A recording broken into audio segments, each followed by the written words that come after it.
¿Qué tal amigos? ¿Cómo están? Es un gusto saludarlos. Bienvenidos a la edición central de Info TNU. Hola Andrea. ¿Qué tal? Muy buenas noches. Vamos a los principales títulos de la jornada.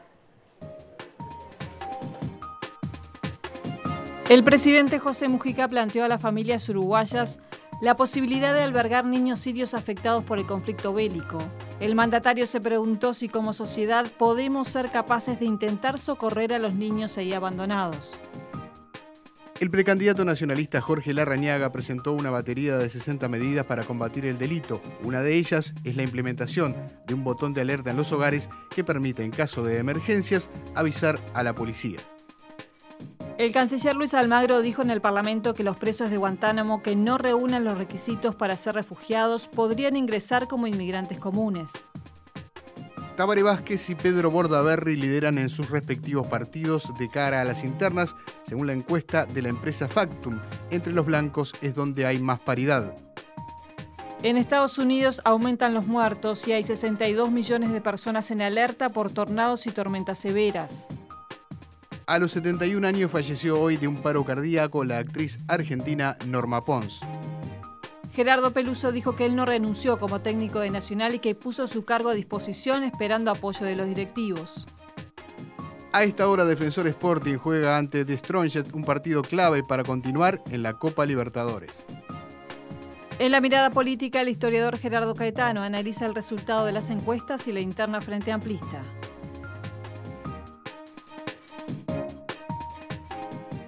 El gobierno estudia traer a nuestro país a cerca de medio centenar de niños sirios que se encuentran en un campo de refugiados en Jordania. Así lo reveló el canciller Luis Almagro al diario El Observador. Por otra parte, Info TNU pudo saber que el propio Almagro recorrió la semana pasada este campo en Jordania y se lo vio notoriamente impactado por la realidad que allí vio. Sí, más temprano el presidente de la República hizo referencia en su audición radial a esta situación.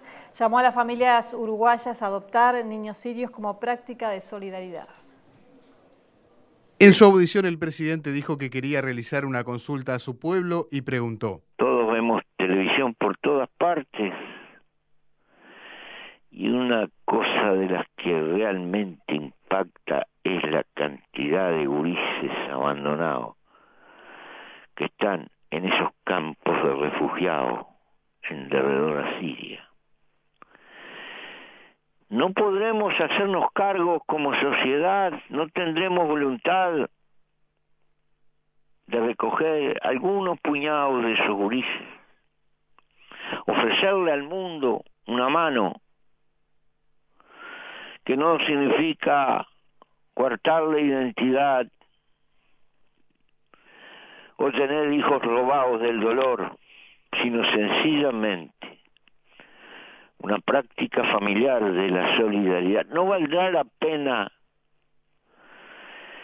que en nuestra sociedad levantemos un poco la cabeza y seamos capaces de intentar siquiera socorrer en algo a los niños por ahí abandonados que están quedando como costo de una formidable guerra que al parecer está muy lejos de tener solución? Más adelante Mujica se adelantó a las posibles críticas. Porque sé que hay gente en este país que me va a preguntar ¿por qué no te ocupás de los niños pobres uruguayos? Que los hay. Pero pienso que la inmensa mayoría por lo menos tienen cariño, siquiera en parte. Esto es ni eso. No es que tengan carencias materiales.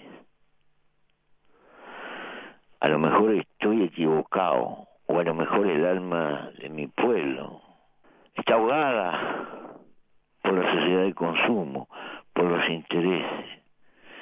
Tal vez piense que no, pero me bulce la cabeza y de alguna manera le quiero hacer una consulta a mi pueblo.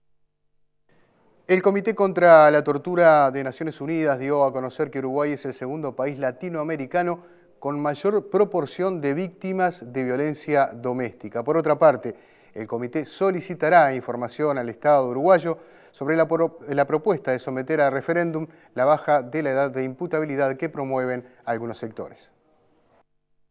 El presidente del Comité contra la Tortura de la ONU, el chileno Claudio Grossman, fue el primero en tomar la palabra y en preguntar sobre el proyecto de convocar un referéndum para rebajar de los 18 a los 16 años la edad de imputabilidad penal. Según informa la agencia EFE, Grossman fue cauto y se limitó a pedir al Estado parte de información al respecto, pero recordó que esto implicaría que se habría de aplicar la justicia criminal contra adolescentes. Otro miembro del comité, de Senegal, afirmó que según lo analizado, parecería que se quiere recalcar el aspecto punitivo, cuando lo que debería hacerse es caminar hacia un sistema que promueva medidas alternativas al encarcelamiento. Agregó que hay indicios de personas que han sido denunciadas por haber perpetrado malos tratos a jóvenes privados de libertad que siguen ejerciendo sus funciones, por lo que es probable que los malos tratos persistan. Por otra parte, Grossman se refirió al hecho de que Uruguay sea el segundo país latinoamericano con mayor proporción de víctimas de violencia doméstica. Sostuvo que puede ser que el hecho se deba a un buen sistema de estadísticas, pero eso no quita que exista un alto grado de violencia doméstica en el país.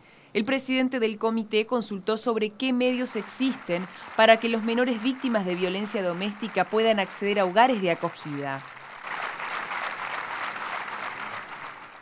El ministro de Relaciones Exteriores, Luis Almagro, explicó en el Parlamento los detalles de la llegada a Uruguay de presos de Guantánamo. El canciller afirmó que aún no se determinó si estas personas llegarán como refugiados o inmigrantes. Por el Instituto de Asistencia Humanitaria o por la Ley de Migración, el marco jurídico de Uruguay permite la llegada de presos de Guantánamo, aseguró el canciller. Creo que hemos sido más que claros.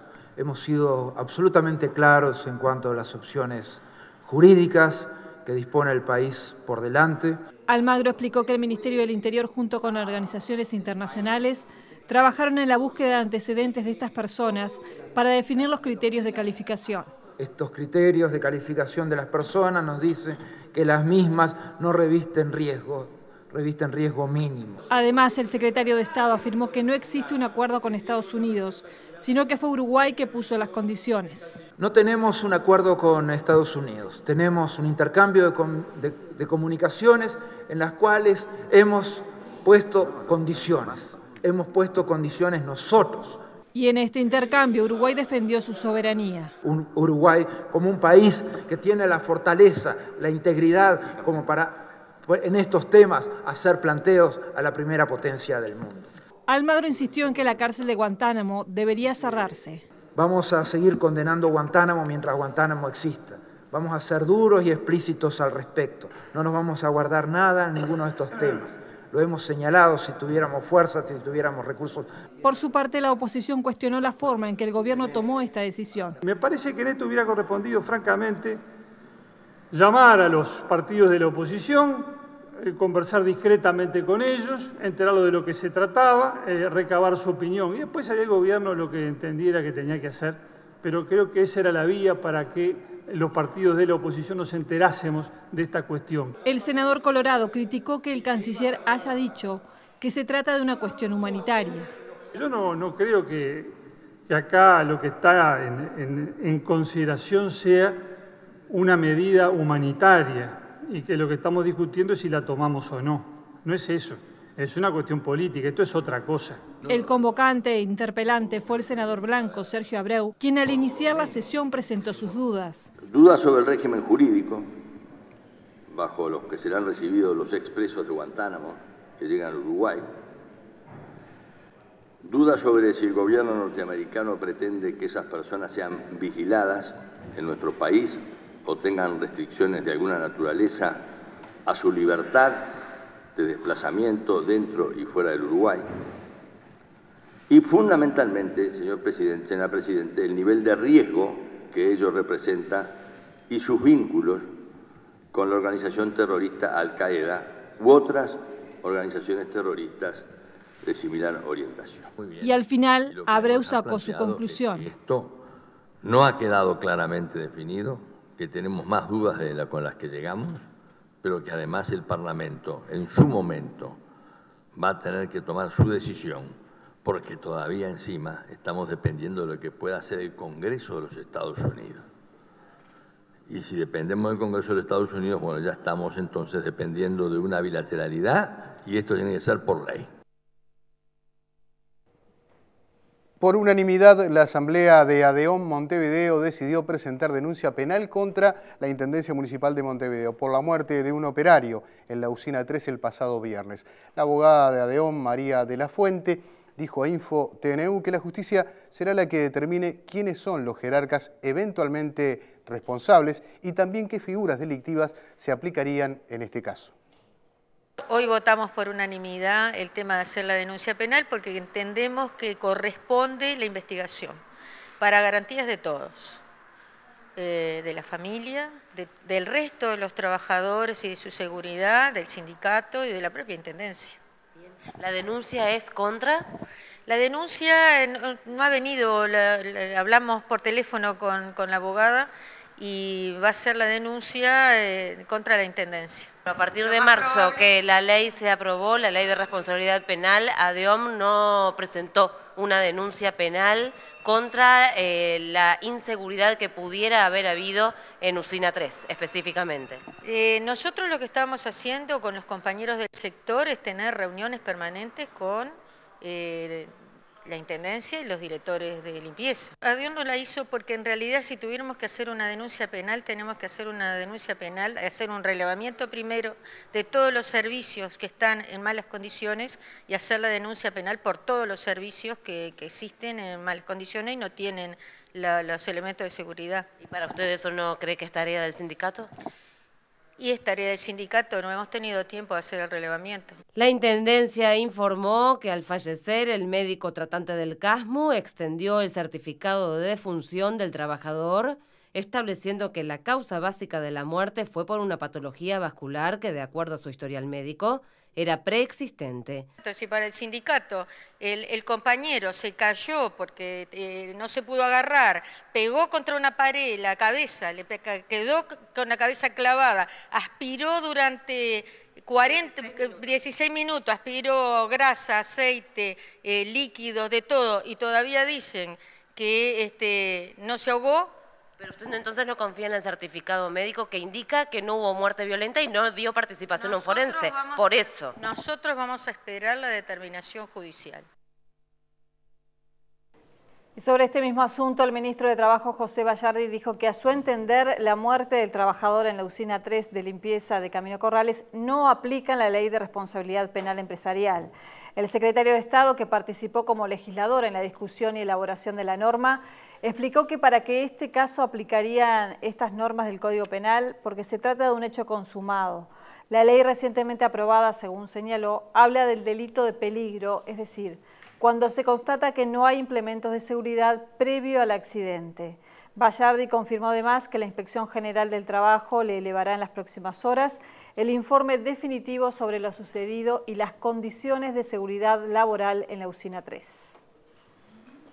En la Junta Departamental de Montevideo todavía no están los votos que autorizan a la Intendencia Municipal de Montevideo para que gestione un préstamo de 70 millones de dólares para obras de movilidad urbana.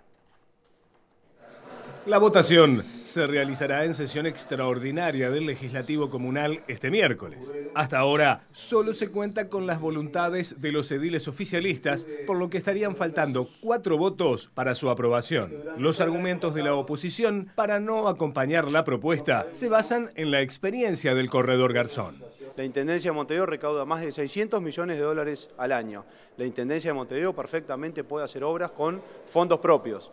Más allá de que esas obras tienen que ser significativamente distintas, porque tenemos que hacer obras que sean beneficiosas para los montevideanos y no perjudiciales. Por eso, desde el Partido Nacional, lo que nosotros decimos y estamos convencidos es, obviamente que queremos un Montevideo distinto, obviamente que queremos un Montevideo con muchísimas más obras, pero obras no como las del Corredor Garzón, que claramente han sido un fracaso, no obras como el Corredor Garzón, que nos contaron más de 100 millones de dólares a los montevideanos, que los vamos a tener que pagar. Por lo tanto, decimos que no estamos más de acuerdo con la improvisación y que queremos que se gestione con responsabilidad. En tanto, la edila Rosana Paredes, del Frente Amplio, defiende la iniciativa. No podemos decir que las obras que se han realizado hasta ahora con respecto al plan de movilidad urbana, que lo reducimos a al término corredor garzón, pero que no implican solamente eso, podemos decir que hayan sido mal utilizados ni que se traten de un fracaso. Es una excusa que no tiene mucho sentido, no hay una explicación razonable.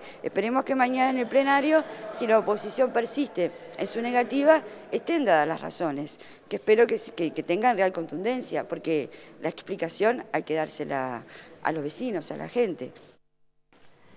Representantes de la Intendencia de Montevideo, la Cámara de Industrias y el Ministerio de Vivienda inauguraron una nueva planta de clasificación de residuos a la que llegarán envases que serán procesados y vendidos. La nueva planta de clasificación de residuos, ubicada en el barrio Chacarita de los Padres, es la segunda de 4 que se construirán en el correr de 2014. Da trabajo a 40 clasificadores y tiene el mismo sistema de funcionamiento, está en el marco del acuerdo firmado con la Cámara de Industrias, el Ministerio de Desarrollo Social, la Intendencia y el Ministerio de Vivienda, Ordenamiento Territorial y Medio Ambiente. La idea es que a esta planta llegan residuos preclasificados de los puntos donde estamos recogiendo envases, lo que estamos pidiendo en esa campaña, tu envase sirve. Luego de pasar por estas máquinas y al terminar el proceso, el material se vende. Reciclado, lo que pasa es que ese material que si no nosotros enterramos, es material que se reutiliza. El plástico se transforma en escamas y se vuelven a lograr otras cosas con eso. Todo se utiliza, por eso digo que es una pena que uno entierre esos residuos en la usina 5, porque son residuos que tienen un valor. Es importante que la población clasifique y lleve envases a las grandes superficies. Richard Rodríguez tiene 44 años y 6 hijos. Para él este trabajo es volver a la formalidad. Una oportunidad de trabajar formalmente, tener beneficios. Lourdes Ibarborou tiene 30 años y este trabajo significa mucho para ella. Significa que vamos a estar en caja, todo el beneficio que vamos a tener, y tal, que vamos a tener un techo, un galpón, cosa que nosotros trabajamos en intemperie, y tal. Los trabajadores tendrán un ingreso base de 7.000 pesos, pero el aumento en la cantidad de productos que procesen implicará un aumento también en el salario. Esta planta supuso una inversión de 7 millones de pesos. A 32 días de las elecciones internas, las encuestadoras Factum y Equipos Mori presentaron nuevos datos. Este resultado se desprende del promedio de febrero y abril de este año. En primer lugar se ubica el MPP con un 9%, le sigue el Frente Liber Seregni con 8%, el Partido Socialista con 5%, Confluencia Frente Amplista de Raúl Sendic con 3%, y el Partido Comunista alcanza un 2% de acuerdo con los datos del sondeo. Otros sectores reciben el 2% y no sabe, no contesta el 13%. En tanto, ayer también se conocieron cifras de la encuesta Factum sobre preferencias para las internas. En el Frente Amplio, Tabaré Vázquez sumó 81%, Constanza Moreira 15% y un 4% se mostró indeciso. En el Partido Colorado, Pedro Bordaberry mantuvo el 79%, Amorín el 20% y aparece Manuel Flores Silva con un 1%. Los datos de la interna blanca fueron divulgados el viernes pasado. Recordamos que Larrañaga reunía el 53% de las adhesiones al partido, mientras que Luis Lacalle Pou obtenía el 44%. Y el precandidato del Partido Nacional, Jorge Larrañaga, presentó 60 medidas de seguridad, entre las que se destaca la creación de una guardia civil integrada por militares y policías. Las propuestas de Larrañaga están contenidas en un plan que denominó Libertad. La gente se siente presa y creo que hay que hacer un enorme esfuerzo para restablecer valores, principios y seguridad que se han ido perdiendo en la sociedad uruguaya. Este es un énfasis que el dirigente pretende tener de llegar al gobierno. Creo que el gobierno que viene tendrá que garantizar el control eficiente de la seguridad ciudadana para que la carrera de los delincuentes no termine en un círculo que se retroalimenta de manera permanente y sistemática. La medida de mayor impacto que propone tiene que ver con mejorar la actuación policial y para eso tomó ideas que se aplican en otros países. Pretendemos crear una guardia civil, una guardia nacional, una guardia nacional militarizada, una guardia civil, como en otros países del mundo.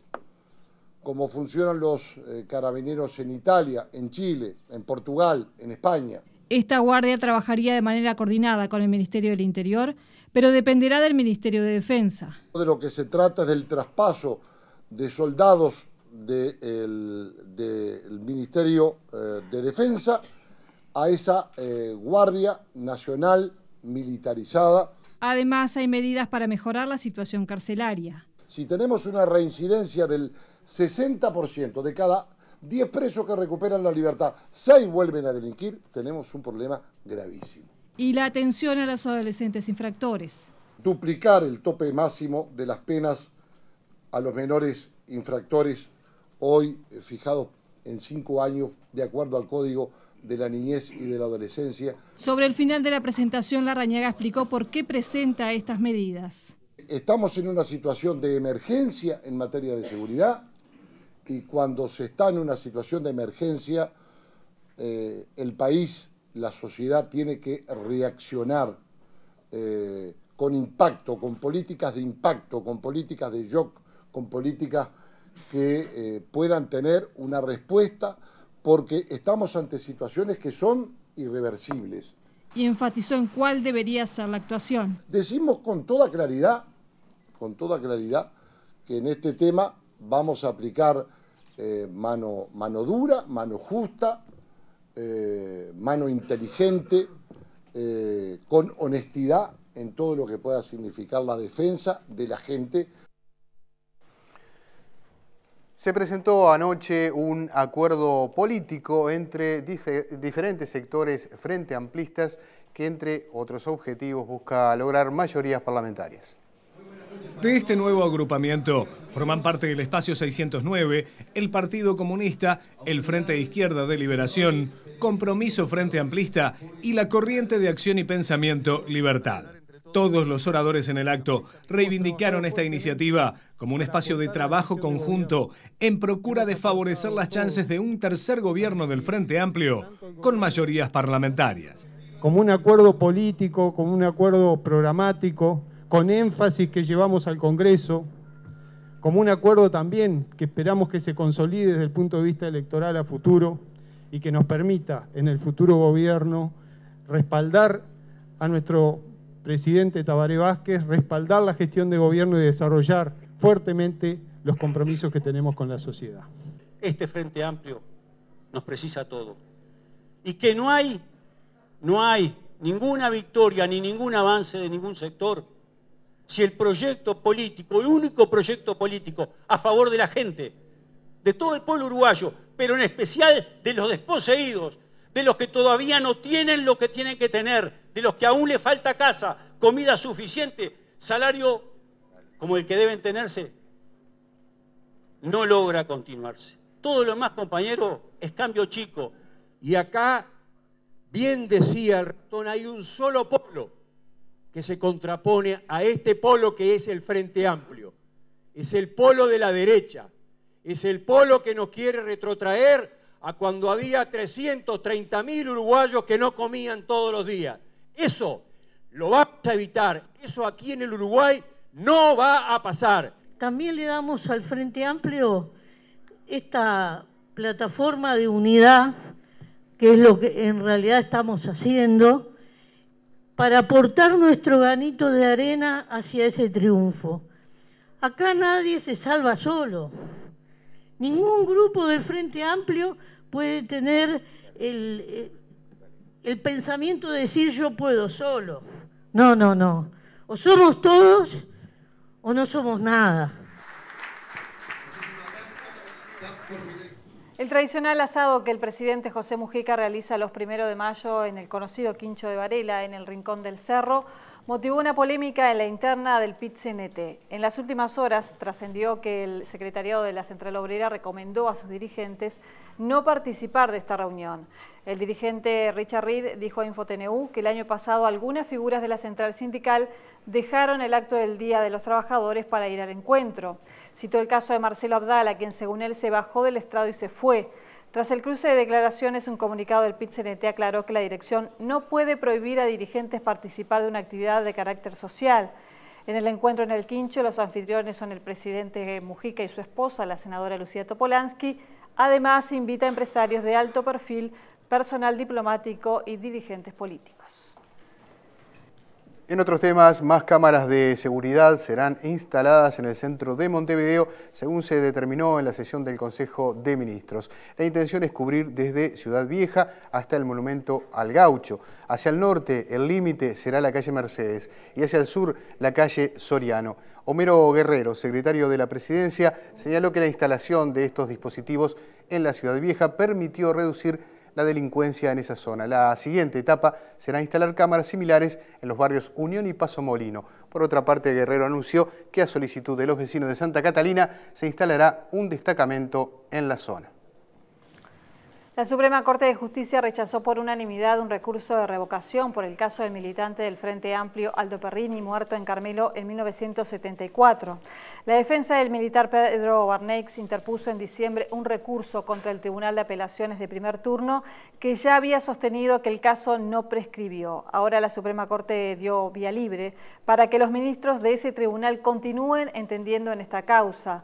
Por la muerte de Perrini, desde 2012 existe pedido de procesamiento contra 3 oficiales del ejército. La comunidad israelita del Uruguay realizó anoche un acto recordatorio del Día del Holocausto Judío y el heroísmo. Millones de judíos fueron masacrados por el régimen nazi durante la Segunda Guerra Mundial. Y por ese motivo, los organizadores del acto explicaron que se recurrió a la memoria para transmitir de generación en generación el horror que vivieron millones de personas inocentes. Y se apuesta a la memoria, al recuerdo y no olvido y no perdón. Esos son los principales fundamentos de este acto. Este año el eje central del acto fue el 70 aniversario del comienzo de los asesinatos masivos de judíos húngaros durante la Segunda Guerra. La eliminación de la comunidad de Hungría, que lo hicieron ya perdiendo la guerra, porque año 44, mitad de año 44 ya no había posibilidades para Alemania, ya habían perdido varios frentes y mandaron a Eichmann para que haga la solución final en Hungría, que casi lo logra. Hoy Hungría todavía tiene 120.000 judíos, a pesar del antisemitismo que hay hoy actualmente en Hungría. La ceremonia contó con la presencia de sobrevivientes del Holocausto que dieron su testimonio y además hubo emotivas representaciones artísticas.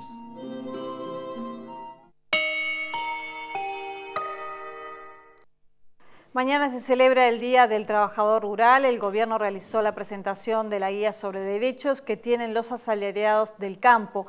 El acto contó con la presencia del presidente José Mujica y los ministros de Ganadería y Trabajo. La participación de las autoridades, del señor presidente de la República. Permita, a través de la difusión y del conocimiento, que los ciudadanos se vayan, como se dice ahora, empoderando y haciendo suyo los derechos que le corresponden. Créanme que me alegro mucho de este desafío y de esta construcción de tratar de incorporar a los trabajadores rurales en hacerlos sentir que son como el resto de la sociedad, que tienen derechos y que tienen obligaciones. Garantizándoles la libertad sindical, garantizándoles la negociación colectiva. Adviertan, señores, que desde el año 1943 estos trabajadores no tenían negociación colectiva en los consejos de salarios. Habría que recordar que hay que reformar la constitución de este país, que la tierra parece que es un altar sagrado, que no se puede tocar, desde el punto de vista jurídico, y creo que acá existe una batalla. El hecho es que el trabajador rural en buena parte del país ha sido históricamente el último lejón del tarro. Y cuando nos quejamos de una campaña deshabitada, tenemos que hacernos la autocrítica como nación, qué mal que los hemos tratado. En los últimos años hemos hecho bastante, pero estamos a legua de suturar la deuda. Incluso, del punto de vista del acervo popular, existe una especie de error. Se piensa que el trabajo de la tierra es para gente media primitiva, media bruta.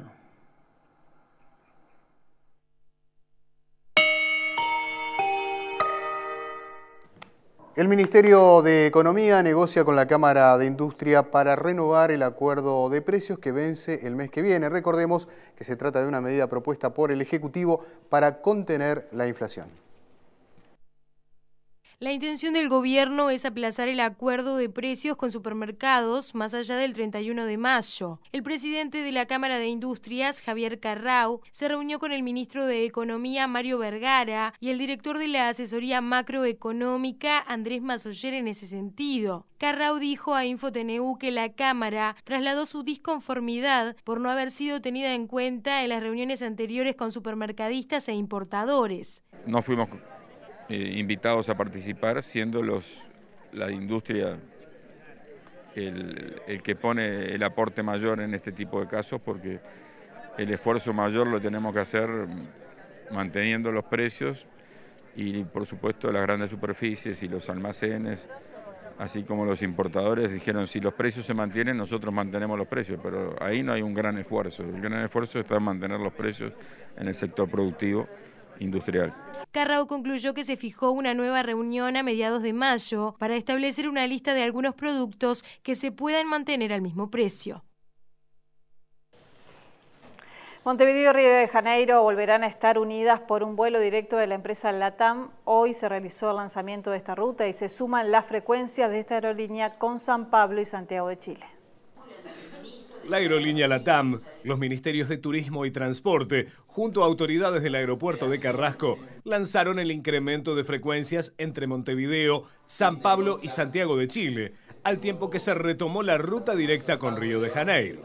Implica en el caso de Brasil un 37% de crecimiento en la oferta y nos lleva a tener días de operación con 8 vuelos en el aeropuerto de Carrasco, que la verdad que es un volumen de operación, diría, bastante inédito para el país. Las frecuencias de Río empiezan el 2 de julio, en el caso de las de San Pablo ya están operando a partir del 8 de junio y después las de Santiago, como son periodos de alta demanda, operan en julio y después inicia en octubre ya para darle continuidad a todo el resto del periodo de verano. La operativa, que comenzará en julio, es valorada por el Ministerio de Turismo como resultado del trabajo conjunto entre operadores públicos y privados del sector. Yo creo que ninguna empresa llega a un país donde no confíe en las políticas públicas que se vienen siguiendo. Y creo que sin duda las de la aeronavegación que conduce el Ministerio de Transporte y Obras Públicas están evaluadas y creo que también los 2.850.000 turistas de Uruguay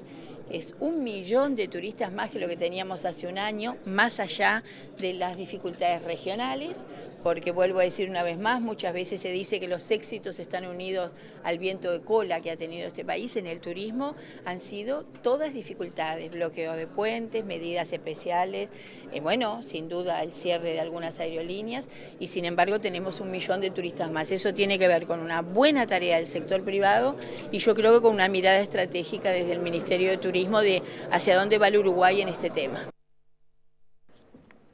En lo que va de este año se han exportado manzanas por $1.600.000, lo que representa un incremento superior al 300% con respecto a todo el 2013. Los principales destinos fueron Brasil, España y Portugal. El dato económico lo aporta el Instituto Uruguay 21. Vemos ahora la cotización de las principales monedas.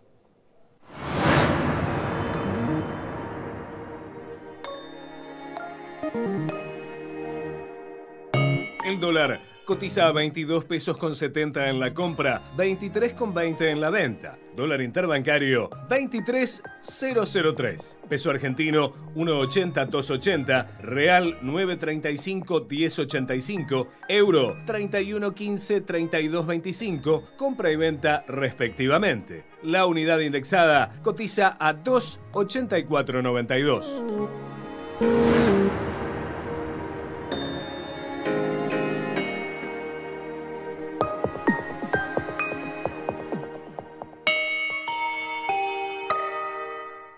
Te traemos toda la emoción de la NBA. Vivila con Vera en tu hogar. Antel. Avanzamos juntos.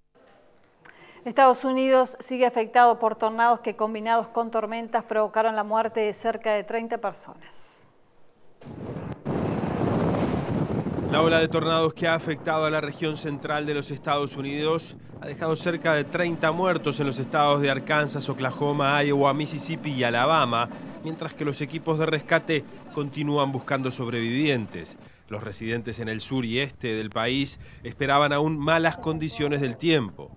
Alrededor de 75 millones de personas habitan en las zonas de riesgo que podrían ser afectadas por violentas tormentas y tornados, según los reportes del Servicio Nacional de Meteorología.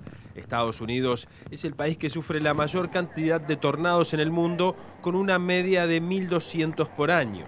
Arkansas ha sido el estado más afectado hasta ahora, con al menos 16 muertos, unos 100 heridos y más de 10.000 personas que quedaron sin electricidad. El lugar que fue afectado últimamente fue la ciudad de Tupelo, en Mississippi, con fenómenos que provocaron una destrucción generalizada de casas y negocios.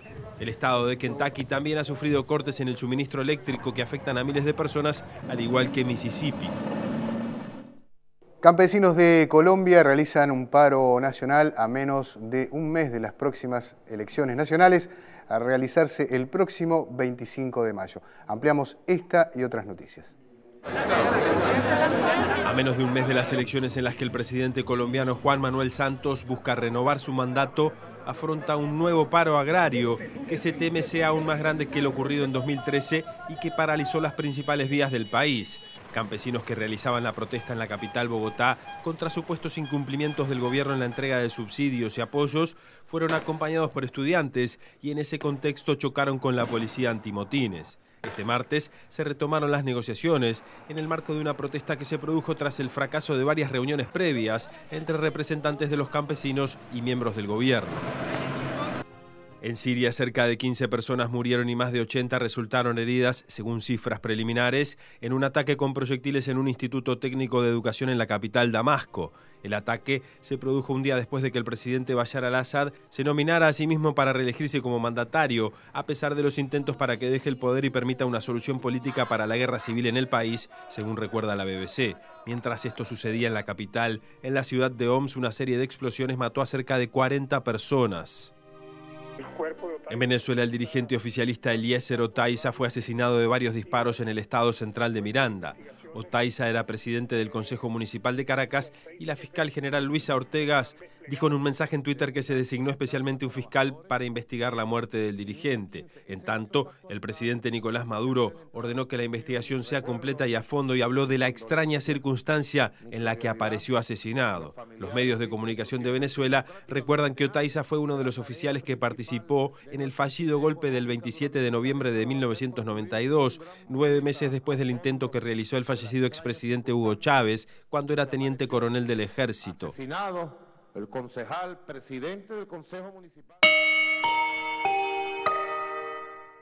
Buenas noches para todos. Comenzamos a desarrollar la información deportiva. Hace algunos minutos entramos en contacto con una información que tenía que ver con el partido Peñarol Juventud y con una posibilidad para el hincha.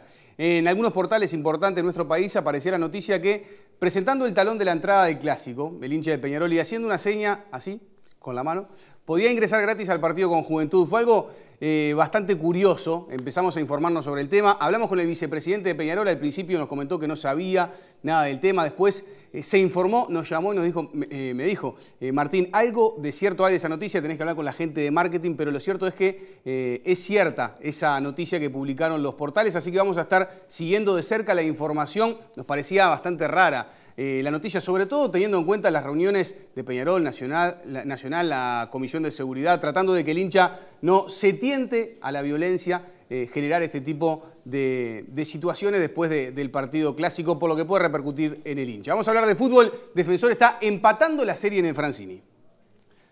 Salimos a la cancha para ver si está contenta la gente en Uruguay, porque 2-0 va ganando Defensor, que en el primer tiempo tuvo una pelota en el palo de Pais, se salvó también en una de Jair Reynoso en el primer tiempo. Esta es del Nacho Rizzo, que define y pedían el gol, pero no fue gol, ¿no? Lo cierto es que después, en el segundo tiempo, con algunos cambios, ahí el Nico libera la cancha, Cardacho el Nico, y el que define es Georgian de Arrascaeta, el futbolista del Nuevo Berlín que ponía el 1-0 frente a Strong. Tiene que hacer uno más, Defensor, para poder seguir con este resultado. Alarga y penales, así que se estira un poco más la historia. Ahí está Georgian para el primer gol. Hoy Nacional de Asunción Vélez, también en Argentina. El equipo paraguayo tiene la ventaja de un gol. Y este es el segundo, el Nico Olivera. Qué golazo, qué zapatazo de afuera del área. No perdonó el Nico. Con Matías Alonso se abrazaba. Matías ingresó por el Nacho Rizzo. Ahí está entonces victoria parcial en el Francini. Defensor Sporting igualó la serie frente a los bolivianos. Definición de la UEFA de las semifinales. Real Madrid viajó a Alemania y si no lo viste y querés saber lo que pasó en Alemania, acá está, miralo. Se jugó en el Allianz Arenas de Múnich y más allá de las simpatías reinantes, cada cual tenía su prioridad deportiva y la arenga no era únicamente propiedad de los equipos. Para todos era un partido importante. Guardiola no se ha cansado de hablar del potencial velocidad del equipo español, pero tendría que agregar en sus consideraciones el juego en la pelota quieta y la poca referencia que tomaron de Sergio Ramos, uno de los que va mejor de arriba. Hizo 2 goles para poner al Real Madrid arriba y además cerrar la serie. 1-0 había terminado el partido en la ida.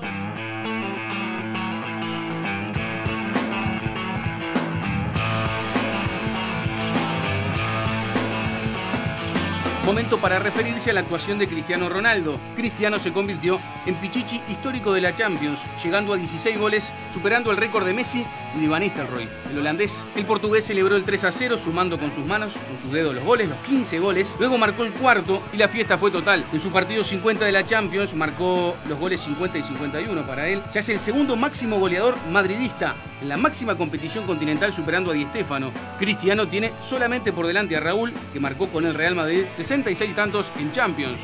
Victoria 4-0 del Madrid y clasificación a la final.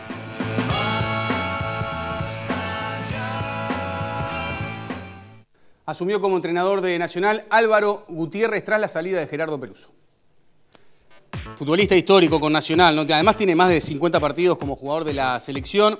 Jugó 3 Copas Américas y ganó la de 1995, además de tocar muy bien la guitarra. Ese dato ya te lo tiro. El año pasado fue campeón dirigiendo la sexta y la tercera de Nacional. Ahí está Álvaro Gutiérrez, el nuevo entrenador de Nacional, que ganó el clásico de tercera frente a la tercera que dirige Pablo Montero en Peñarol.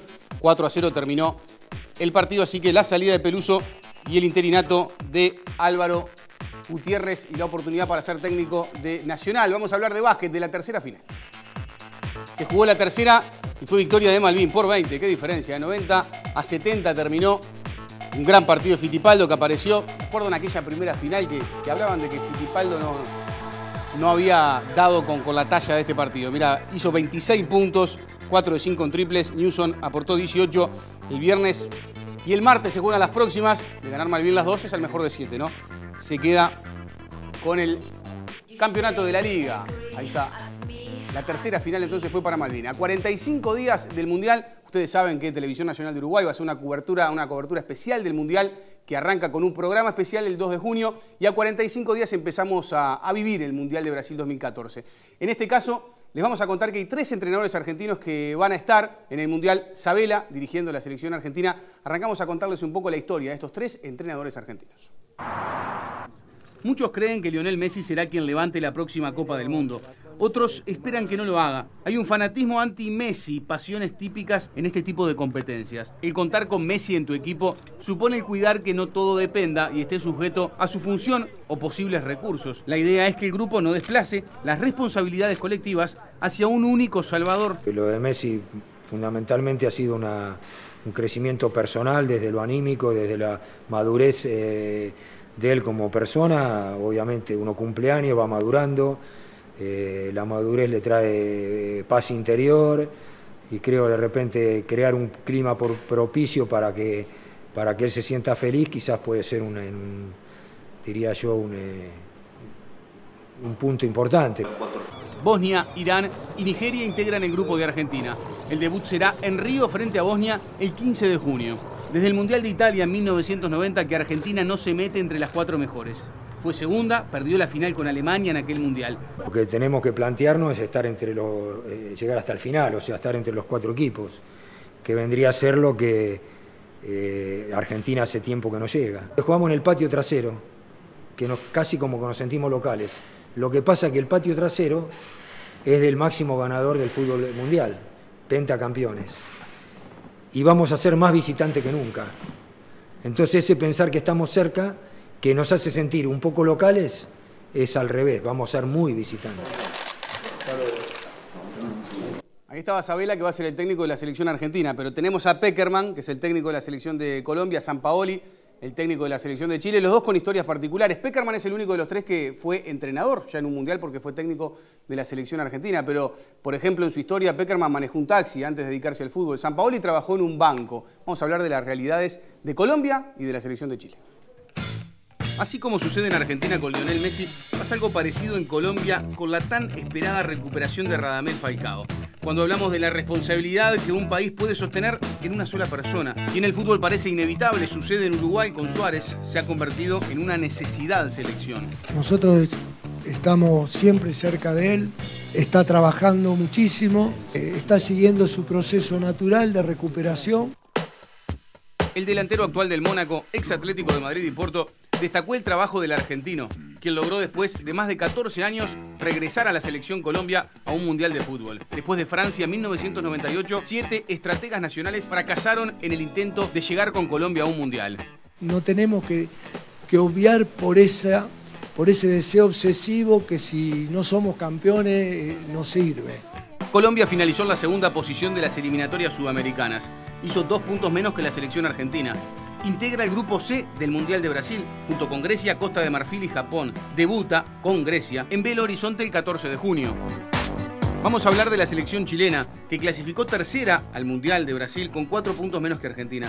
Hay un potencial esencial en Chile de individualidades de alto rendimiento. Un potencial necesario para afrontar este tipo de torneos. Pero el grupo, Selección de Chile, vivió una etapa post-Bielsa en caída de credibilidad. Un cierto abandono hacia las grandes metas. Creo que con los equipos que vamos a competir, nosotros hoy pensar de que podemos ser candidatos a ganar la Copa del Mundo es ilógico, pero la historia dice de que las cosas siempre se ponen en su lugar. Entonces hoy los candidatos naturales son los de siempre. A Jorge Sampaoli muchos lo relacionan con el manual de Marcelo Bielsa. Siempre las comparaciones me parecen injustas porque me parece que él está por sobre todos o por sobre la mayoría de los entrenadores. Hay jugadores que tienen la necesidad de contar con un brazo en el cual caer emocionalmente, una voz a la cual escuchar en ciertos momentos. Muchos consideran que Sampaoli recuperó a jugadores como Alexis Sánchez. Me parece más mérito de él que el mío, ¿no? Yo creo que él individualmente generó un cambio muy profundo y se hizo cargo de situaciones que lo hacen un jugador diferente. En el Mundial Chile integra el Grupo B junto con España, Holanda y Australia. Debuta el 13 de junio frente a Australia en Cuiabá. Me incomoda el hecho de que estén esperanzados de que yo sea capaz de que Chile pueda ganar una Copa del Mundo, imaginándome las dificultades y las diferencias que hay con diferentes selecciones que realmente están por encima de nosotros, que es la realidad.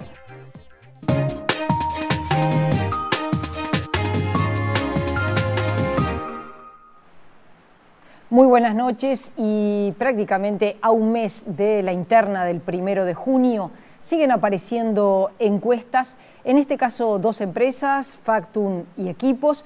En el caso de Factum plantea lo que es la realidad en el Frente Amplio, en el Partido Colorado, cómo están los precandidatos. Aparecen muy consolidados tanto Tabaré Vázquez en el Frente Amplio como Pedro Bordaberry en el Partido Colorado, aunque tanto la senadora Constanza Moreira como el senador José Amorín Valle en el Partido Colorado han crecido.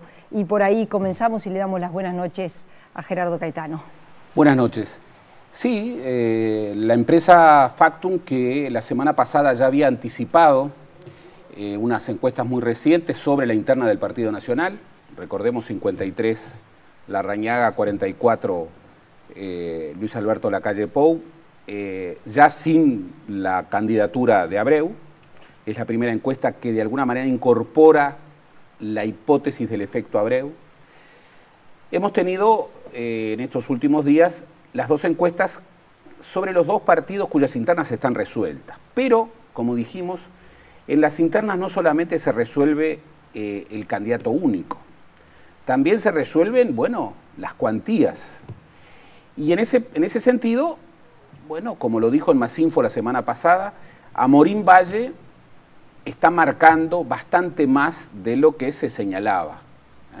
20%, bueno, es un porcentaje que de alguna manera está planteando un partido colorado no equilibrado, un partido colorado en donde el liderazgo de Bordaberry es abrumador, pero donde José Amorín Valle marca, no es el 5% que otras encuestas plantearon. Seguramente, como lo dijimos, Amorín Valle va a votar en los hechos aún más. El universo de votantes colorados es muy pequeño, entonces el margen de error de las encuestas sobre su interna es más complejo. En el Frente Amplio se da una circunstancia que también entra dentro de lo previsible. Nosotros, ¿recuerdas? Cuando emergió la candidatura de Constanza Moreira, dijimos, en términos absolutamente conjeturales, que había un piso de un 10% y un techo de un 20%. Sí, ella incluso cuando estuvo en Masinfo decía, hay como un techo psicológico, que es que no te va tan mal si estás en el entorno del 10%. Si estás abajo, te fue mal. Si estás arriba del 10, no te fue tan mal. Exactamente. Es una buena marca, veremos si se confirma, pero un 15% de la intención de voto en la interna Frente Amplista, por supuesto, no significa un desafío que ponga en duda lo que es claramente seguro, o en política no se puede decir seguro, pero altísimamente probable, que es que la candidatura de Tabaré Vázquez se va a imponer. Pero una cosa es imponerse 90-5 y otra cosa es imponerse 80-15, 80-20. Otra cosa además es el proyecto que Constanza Moreira tiene, lo ha dicho. Constanza Moreira quiere construir un proyecto político que la lleve como primera candidata al Senado. Y, bueno, marcando un 10, un 15% de los votos de la interna, bueno, ya está perfilando un espacio que puede efectivamente disputar con éxito uno de los senadores de la bancada oficialista. Tiene un gran reto. ¿Cuál es ese reto? Que todos aquellos que votan a Constanza Moreira como una alternativa dentro del Frente Amplio el 1 de junio, voten al Frente Amplio el último domingo de octubre. Lo hemos dicho, ahí hay un reto. Hay un porcentaje importante de votantes de Constanza Moreira que dicen yo voto a Constanza Moreira, pero en octubre tal vez no vote a Tabaré Vázquez. Y eso es un desafío muy grande para el Frente Amplio. El Frente Amplio, como todos los partidos, no tiene un voto que perder, pero es un desafío muy grande para Constanza Moreira. Que es retener los votos en octubre. Exactamente. Para poder convertirse en senadora. El proyecto político de Constanza Moreira es viable en términos de construir un espacio que pueda, por ejemplo, ocupar una senaturía y 3 diputados en la próxima bancada oficialista e incidir en la interna de un eventual próximo gobierno frente amplista, si retiene los votos de junio y los aumenta, los proyecta. Allí hay un gran desafío. Y respecto a la encuesta de Equipos, que muestra otra panorámica, y es la interna del Frente Amplio, donde el MPP lidera y donde, si se puede decir así, esos dos bloques que son todos los sectores del Frente Amplio con el MPP, el Partido Comunista, la corriente que lidera Raúl Sendic, entre todos, más la vertiente artiguista, entre todos estarían en el entorno del 14%, mientras que el Frente Liber Sereni y el Partido Socialista estarían en un 13%. Aparece conformado allí como dos fuerzas fuertes.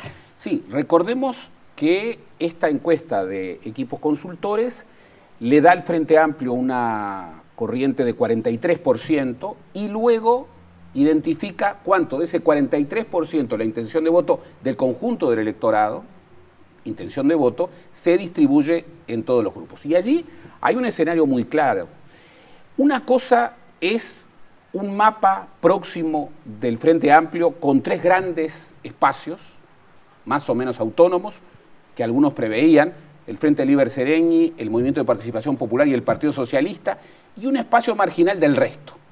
Eso era una hipótesis en términos de escenario. Otra cosa distinta es lo que parece prefigurarse en esta fotografía, que son dos bloques. Un bloque con el Frente Liber Seregni y un Partido Socialista que no termina de confirmar lo que algunos auguraban, que era un primer lugar importante, y otro bloque en donde no está todo el resto del Frente Amplio. Están básicamente tres agrupamientos que han firmado el sublema, su acuerdo político programático este último lunes. El MPP, el Partido Comunista y Compromiso Frente Amplista, la lista 711, que está liderada por Raúl Sendic.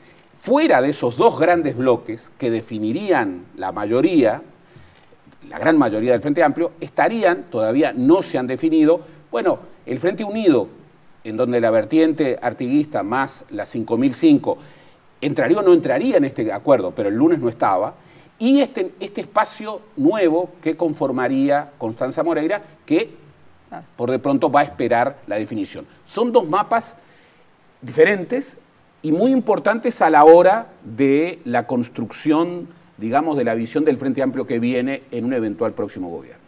Gracias, Gerardo. Y ahora los invitamos a seguir con más InfoTNU.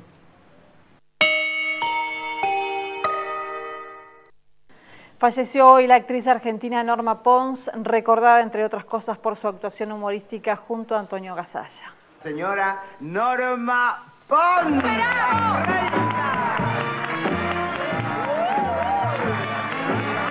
A los 71 años falleció en Buenos Aires la actriz argentina Norma Pons. Nació en 1943 y comenzó su carrera como artista a los 14 años en radioteatros.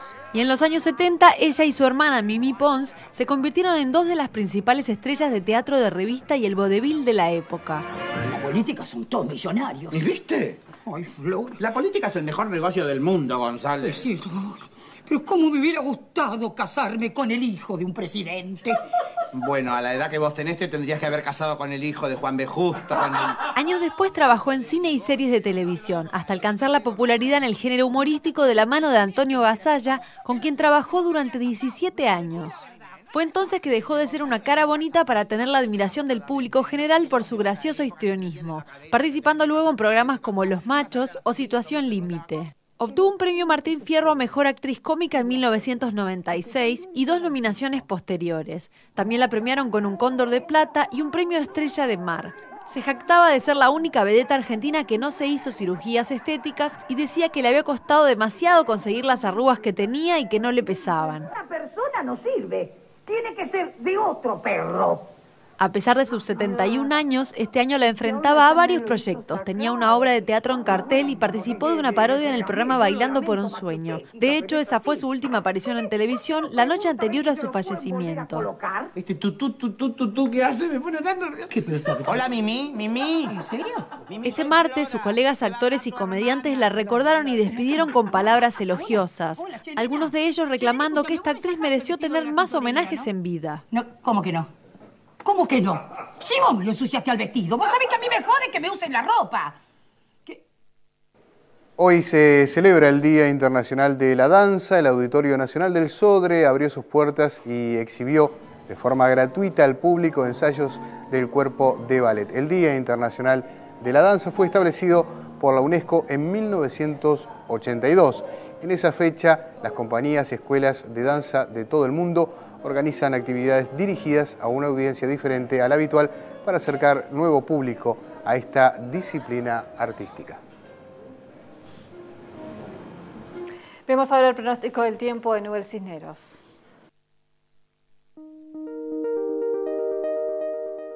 El miércoles se espera un inicio de jornada fresca, aún con restos de nubosidad en las zonas nordeste y este, lo que mantendrá la probabilidad de lluvias y llovinas aisladas durante las primeras horas. En la tarde continuará templado a cálido con cielo parcialmente nublado. El jueves estará fresco en la mañana, habrá nieblas y neblinas aisladas. En la tarde continúa el tiempo estable, con ambiente templado a cálido y cielo ligeramente nublado, previéndose marcado descenso de temperatura hacia la noche. En capital y zona metropolitana, el miércoles se espera una jornada fresca a templada con cielo parcialmente nublado. En las primeras horas se mantendrá nublada la zona costera. En los próximos días estará frío a fresco en la madrugada, evolucionando de templado a cálido en la tarde, con progresivo aumento de nubosidad de humedad hacia el final del periodo.